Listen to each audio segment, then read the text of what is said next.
Sud Radio 9h05 et on ouvre les débats. Gérald Darmanin a reçu hier les syndicats policiers alors que de nombreux fonctionnaires sont toujours en arrêt maladie ou bien en service minimum. Alors le ministre de l'Intérieur a-t-il répondu à leurs attentes? Va-t-il calmer leur colère et sortir victorieux de cette crise?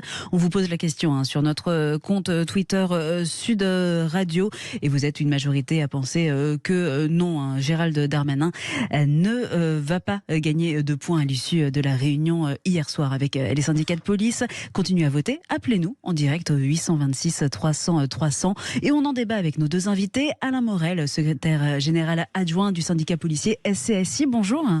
Bonjour madame. Et Louis Marguerite, député Renaissance de la 5e circonscription de Saône-et-Loire, bonjour. Bonjour. Bonjour messieurs, merci d'être avec nous ce matin sur Sud Radio pour débattre avec nous, avec nos auditeurs qui vont réagir bien sûr au 0826 300 300 pour donner leur avis, vous poser des questions, partager leurs impressions. Tout d'abord, Alain Morel, je crois que vous étiez dans cette réunion hier soir. Quel bilan tirez-vous justement de celle-ci et avez-vous le sentiment tout simplement d'avoir été entendu ? Oui, j'étais présent lors de cette réunion. Nous, on souhaitait cette réunion au plus rapide au retour de M. Darmanin de Nouvelle-Calédonie. Il nous a écoutés, entendus et il nous a reçus donc rapidement avec des messages de soutien fort et de compréhension de la colère des policiers à la suite de ces violences extrêmes auxquelles ils ont dû faire face et dont on retient aujourd'hui, à l'heure où on devrait féliciter leur engagement, qu'une partie de ce qui s'est passé et qu'on vilipende sur leur action et sur des violences qui sont la plupart du temps extrêmement légitimes pour faire face à ces incendiaires, à ces gens qui les menacent, à ces gens qui leur tirent des mortiers dessus. Donc le message attendu, le premier, c'était celui-là. Un soutien et une compréhension de la colère. Le ministre était très clair là-dessus. Oui. Ensuite, on voulait qu'on travaille sur tout ce qui peut améliorer la protection des policiers dans l'exercice de leur mission. Il s'est engagé sur plusieurs chantiers dans ce sens, donc oui, on est satisfait là-dessus. On va revenir justement sur ces projets pour améliorer la protection des policiers, bien sûr, sur le terrain. Louis Marguerite, je rappelle, un député Renaissance de Saône-et-Loire. Que retenez-vous finalement de cette prise de parole, de ces mots qu'on a entendus hier du ministre de l'Intérieur, Gérald Darmanin ? Écoutez, alors moi je n'étais pas à la réunion comme Monsieur Morel, mais j'ai écouté Mais il a pris la parole en tout cas, voilà. L'intervention publique, absolument, tout à fait, qui était très claire. Je pense qu'effectivement le ministre a eu raison de rappeler que les policiers effectivement sont pas au-dessus des lois, mais qui n'ont pas vocation à être en dessous des lois. Et c'était très important de le dire. Rappelez aussi que comme l'immense majorité des Français, nous soutenons l'action des policiers et des gendarmes et que il peut y avoir effectivement des éléments qui sont d'ailleurs traités pour la justice que nous n'avons pas à commenter. C'est le cas effectivement de l'affaire à Marseille, mais pour autant, il y a dans leur immense majorité, on n'oublie pas les 900 policiers et gendarmes qui ont été blessés au cours des manifestations qui ont eu lieu ces dernières semaines et ces derniers mois dans le pays, leur investissement qui est extrêmement fort, extrêmement considérable. Moi, je suis allé dans le commissariat, un des deux commissariats de ma circonscription, à Chalon-sur-Saône, pour apporter tout simplement mon soutien parce que au fond, on leur demande jamais leur avis pour décaler leur congé, pour faire revenir de congé plus tôt, et ils ne comptent pas leurs heures. Et donc, je pense que c'est important. On choisit pas la police ou la gendarmerie, enfin le service public par hasard. On choisit parce qu'on a envie de servir, parce qu'on a envie d'apporter de son temps, de son cœur, de son engagement au pays. Donc, je pense que c'était très important de le redire. Et c'est le rôle du ministre de l'Intérieur et c'est le rôle d'ailleurs des responsables hiérarchiques de la police. Sauf qu'il était il était un peu sur un fil parce que il a quand même soutenu Frédéric Vaux, qui on le rappelle, le patron de la police, qui disait qu'en l'occurrence un policier n'avait rien à faire en prison dans l'attente d'un éventuel procès. Donc là-dessus, indépendance, respect de la justice, on est sur un fil, quoi. C'est pas très clair. Si, c'est clair, on peut tout à fait avoir le discours, d'ailleurs, qui a été rappelé par le ministre de la Justice et la Première ministre, de dire qu'il y a d'abord qu'il y a l'indépendance de la justice, il y a aussi la présomption d'innocence et qu'il y a une affaire de justice qu'il n'est pas question de commenter ici ou là. D'ailleurs, je pense que ni vous, ni moi, ni personne d'ailleurs ne connaissons en tout cas les détails de cette affaire qui sera instruite par la justice et les autorités compétentes. Maintenant, c'est le rôle du directeur général de la police nationale, de Laurent Nunez, de Gérald Darmanin, de soutenir, en faire parce que ce sont les responsables et c'est le ministre, notamment des policiers et des gendarmes, voilà, de soutenir leurs troupes, de leur dire merci tout simplement. Il y a un terme d'ailleurs, je voudrais revenir sur un point parce que moi j'ai parlé avec les policiers de mon département et de ma circonscription et ils me disent il y a un terme, d'abord, rappelez aussi que, et sous contrôle de tous, que il y a l'utilisation de la force, elle est assez strictement encadrée, qu'il y a des inspections internes, enfin il y a tout un dispositif et c'est bien normal, mais il y a un terme que les policiers détestent, c'est le terme de violence policière. Pourquoi associons-nous systématiquement la police à des violences et ça c'est un terme qui je pense envoie un très mauvais signal et qui est un terme d'ailleurs qui est utilisé depuis des dizaines d'années. Donc je pense qu'on peut tout à fait avoir le discours à la fois de rappeler l'indépendance de la justice, bien évidemment, et ça a été fait par le gouvernement, et de l'autre de soutenir l'action de nos fonctionnaires de police qui font un travail formidable sur le terrain. Bien sûr, mais sans oublier aussi, il faut quand même préciser que des bavures, il peut y en avoir, ça peut exister. Effectivement, la justice est là pour ça, voilà. En l'occurrence, effectivement. Revenons à vous, Alain Morel. Vous étiez donc à la réunion hier, donc avec le ministre de l'Intérieur. Vous nous disiez, il a été prêt, il s'est dit prêt à étudier un certain nombre de vos demandes pour améliorer justement la protection des policiers. En quoi consistent justement ces demandes sur lesquelles il s'est engagé, le ministre de l'Intérieur ? La première des choses, c'est de faciliter la protection fonctionnelle qui existe déjà, mais qui est Alors, expliquez-la un petit peu justement pour nos auditeurs. Quand on parle de protection fonctionnelle, de quoi parle-t-on exactement, Alain Morel ? La protection fonctionnelle, c'est de pouvoir bénéficier de l'assistance d'un avocat, c'est de pouvoir être défendu sans avoir à avancer de l'argent. Et cette protection fonctionnelle aujourd'hui, elle est souvent longue à mettre en œuvre, même s'il y a eu des améliorations. Elle est assez virtuelle et ça manque un petit peu d'humanité et de correspondants. Donc il s'est engagé, vous avez la DLPAJ d'un côté, des logiciels à remplir de l'autre, un avocat que vous essayez de mettre au milieu, et c'est pas si simple, et c'est parfois long. Il s'est engagé à nommer un référent physique qui aura la charge de fluidifier un petit peu ces relations, et c'était quelque chose d'important. Mais dans cette protection, alors il y a la protection fonctionnelle proprement dite, mais il y a tout un tas de mesures qui doivent viser aussi à la sécurisation des policiers dans l'exercice de leur mission. Il a été évoqué l'anonymisation. Bon, c'est quelque chose de compliqué parce que dans les affaires, c'est ça.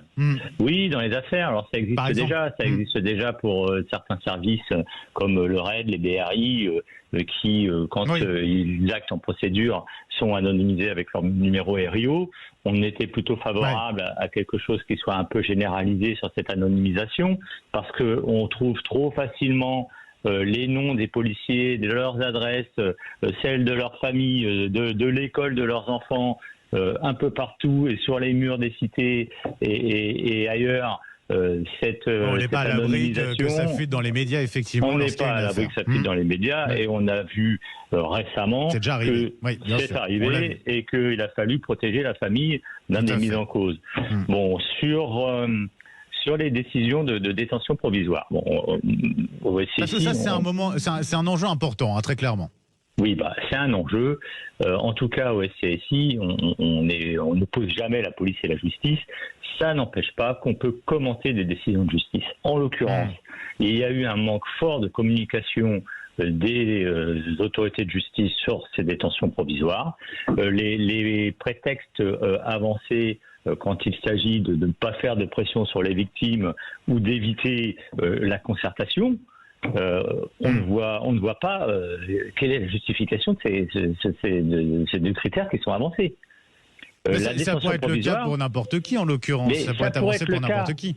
Ça pourrait être le cas pour n'importe qui. Sauf que malheureusement, évidemment, comparaison n'est pas raison, mais vous ne pouvez pas vous empêcher de comparer et de remarquer et d'observer qu'il y a bien des affaires très graves avec des gens qui n'ont pas du tout la même moralité qu'un policier et qui ne sont pas en détention provisoire, malgré la réitération de certains faits, etc. Là, si c'est démontré, en l'occurrence, on est sur des faits très graves quand même. On est sur des faits très graves. À Marseille, je ne dis pas le contraire, mais encore une fois, on dit la justice, bien sûr. On verra ce qu'en dit la justice et on verra ce qu'en dit l'enquête. Donc, jusqu'à preuve du contraire, il y a la présomption d'innocence qui s'applique, y compris pour les policiers, et les conditions de la détention qui ne doivent pas être plus importantes pour un policier que pour un justiciable lambda.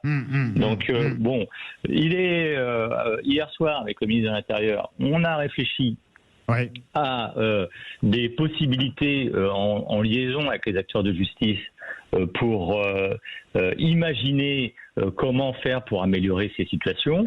Bon, il a été fait aussi le point sur le nombre de détentions provisoires actuelles des policiers, sur la situation réelle. Et cette situation réelle n'est pas très importante.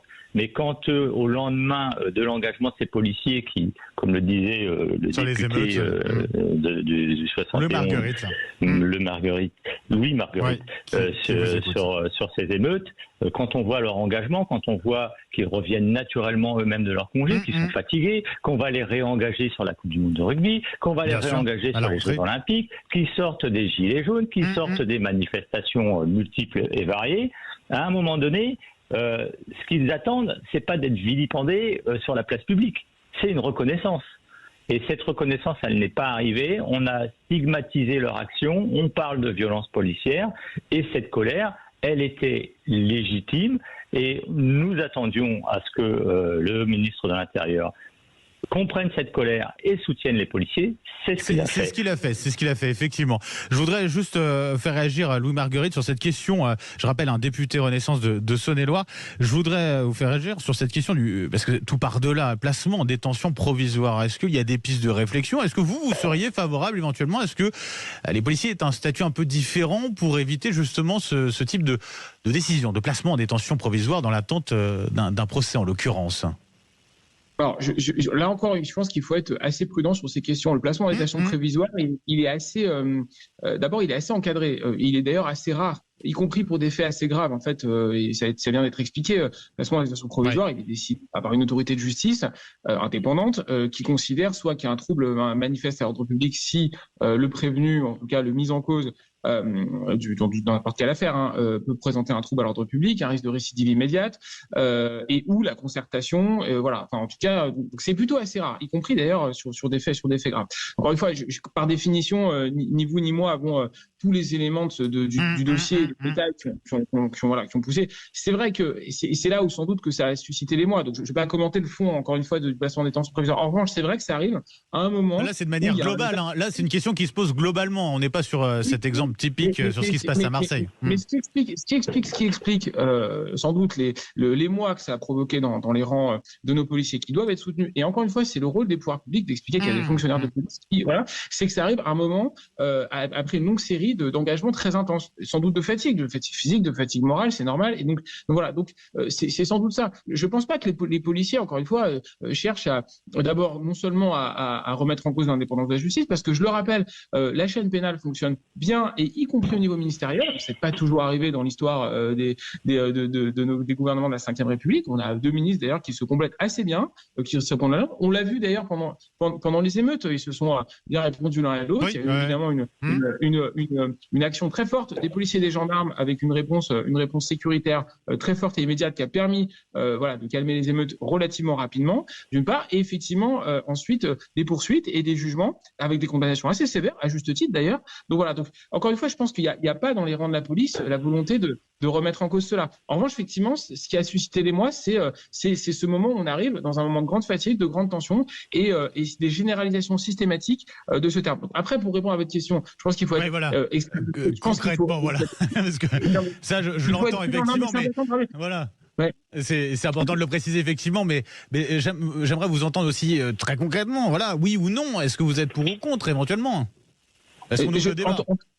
Non, mais ouvert à la discussion, ouvert à la. Bien sûr, il faut qu'on regarde parce que les policiers doivent être jugés comme, en tout cas évalués comme n'importe quel justiciable. En revanche, on peut pas leur faire le procès ex ante d'être. En tout cas, ce sont des gens qui ont choisi de servir la France, de choisir les autres. Ce sont des fonctionnaires qui ont choisi de donner de leur temps et de leur engagement. Donc, est-ce qu'il faut une protection particulière? Sans doute. En tout cas, je pense que le chantier de la protection fonctionnelle est utile. Il est utile et d'ailleurs. Il existait déjà, et comme comme ça a été dit, c'est pas systématique, c'est un peu plus loin à être mis en place. Ça existe d'ailleurs dans d'autres pans de la fonction publique. Donc évidemment, la question de la protection fonctionnelle, sans doute, mais il faut trouver le juste équilibre entre indépendance de la justice, et effectivement le métier et la spécificité du métier de policier. Louis Marguerite, député Renaissance de Saône-et-Loire, vous restez avec nous. Alain Morel également, secrétaire général adjoint du SCSI, syndicat de police.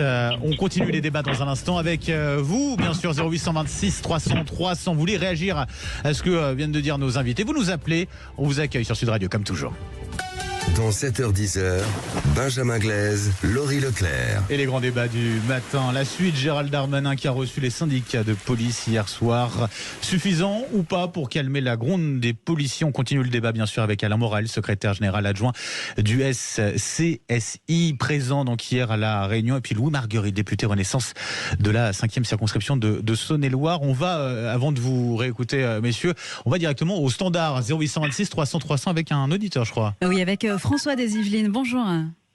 Oui, bonjour à toute l'équipe de Sud Radio. Alors, vous pensez que cette rencontre, c'est un bon début, mais maintenant, il faudrait des actes. Oui, bonjour Monsieur Morel, bonjour Monsieur le député.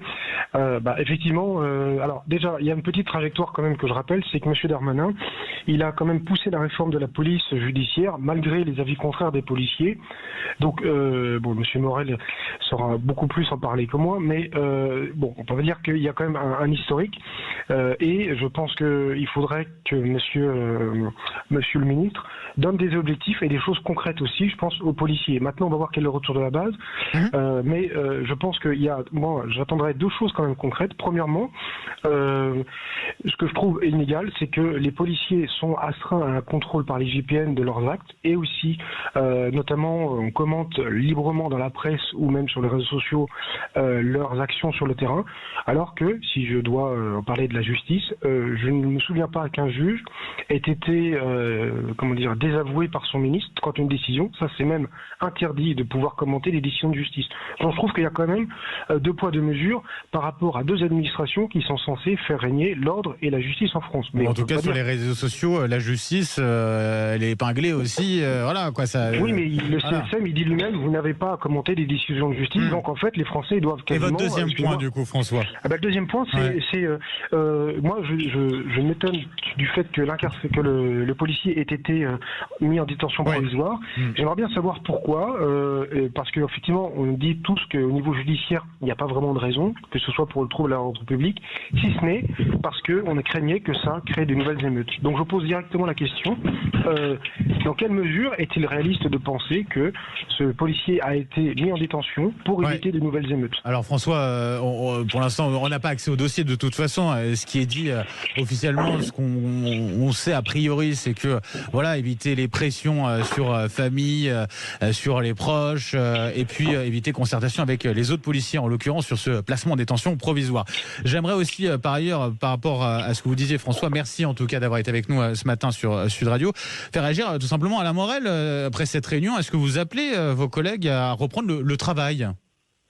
Écoutez, d'emblée, on a nous-mêmes soutenu les policiers dans cette action qui nous paraissait complètement légitime, et de reconnaître cette colère qui était très évidente et très légitime également.